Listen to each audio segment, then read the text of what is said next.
Good morning बच्चों।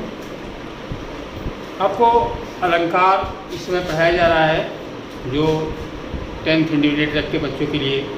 आप 6 class से लेकर के और इंटरमीडिएट तक के बच्चों के लिए लाभदायक चैप्टर है ये। इसके बारे में आपको शब्दालंकार, अनुप्रास एवं श्लेष के बारे में बताया गया। अर्थालंकार के बारे में अभी आपको अनुप्रास और अर्थालंकार के बारे में आपको उपमा अलंकार बताया गया। अब उत्प्रेक्षालंकार के विषय में आज आपको जानकारी दी जा रही है।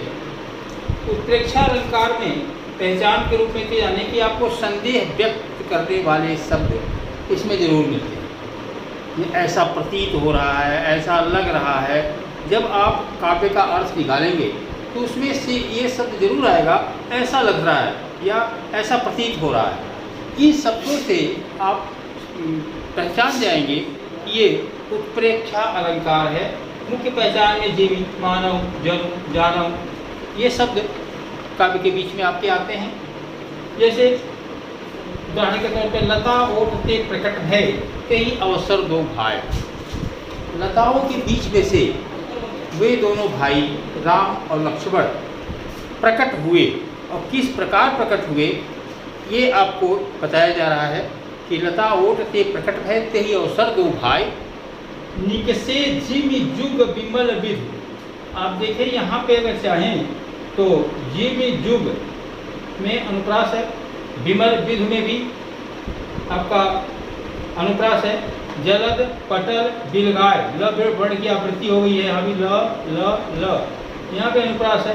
तो इस तरह से इसमें अनुप्रास भी है। लेकिन ओवरऑल जो पूरे तुलसीदास के इस दोहे में आप देखेंगे कि लताओं के बीच में से दोनों भाई इस प्रकार निकलते हैं कि जैसे जिनमें जैसे जुग विधु विमल, जय जुग विमल विधु। जुग माने जुड़वा, विमल माने स्वच्छ, विधु माने चंद्रमा।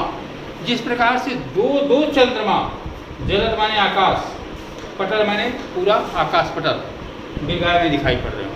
यानी इसका अर्थ आप ये लगाएंगे कि लताओं के बीच में से वो दोनों भाई राम लक्ष्मण इस प्रकार से निकल रहे हैं जिस प्रकार से दो चंद्रमा जैसा प्रतीत हो रहा है। ये भी ऐसा प्रतीत हो रहा है कि दो चंद्रमा आकाश के पटल पर एक साथ दिखाई पड़ रहे हों। तो ये जिमी आपको ये बताता है कि संदेह व्यक्त कर रहा है कि जिस प्रकार से ऐसा प्रतीत हो रहा है तो यहाँ पर उत्प्रेक्षा अलंकार होता है। इस प्रकार तुलसीदास की एक और रचना है, जिमि अमोघ रघुकुल कर बाना ताही भांति चला हनुमाना। जिस प्रकार से श्री रामचंद्र के बाण चल रहे थे उसी प्रकार से हनुमान का वेग था। यानी कि जब लक्ष्मण वो जब लंका में जा रहे थे तो उनके वेग की तुलना की गई है तो उनके बाण से की गई है। लेकिन जिस तरह से जिस प्रकार से इसकी वजह से उत्प्रेक्षा अलंकार हुआ।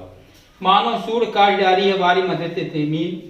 ऐसा प्रतीत गोपियाँ सूरदास की है। गोपियों की तड़प के विषय में बताते हुए कहते हैं सूरदास जी कि ऐसा प्रतीत हो रहा, मानव ऐसा प्रतीत हो रहा है कि वारी माने जल, मध्य माने बीच में से, मीन माने मछली।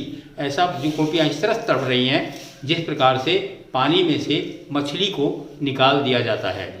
तो बच्चों उत्प्रेक्षा अलंकार के और भी उदाहरण आपके बुक में भी हैं और उदाहरण आप ढूंढ करके पढ़ें और उत्प्रेक्षा अलंकार की पहचान और इस विषय में और जानकारी प्राप्त कर लें। कल आपके वीडियो में आपको रूपक और उससे संबंधित कुछ उदाहरण रूपक अलंकार के आपको बताए जाएंगे।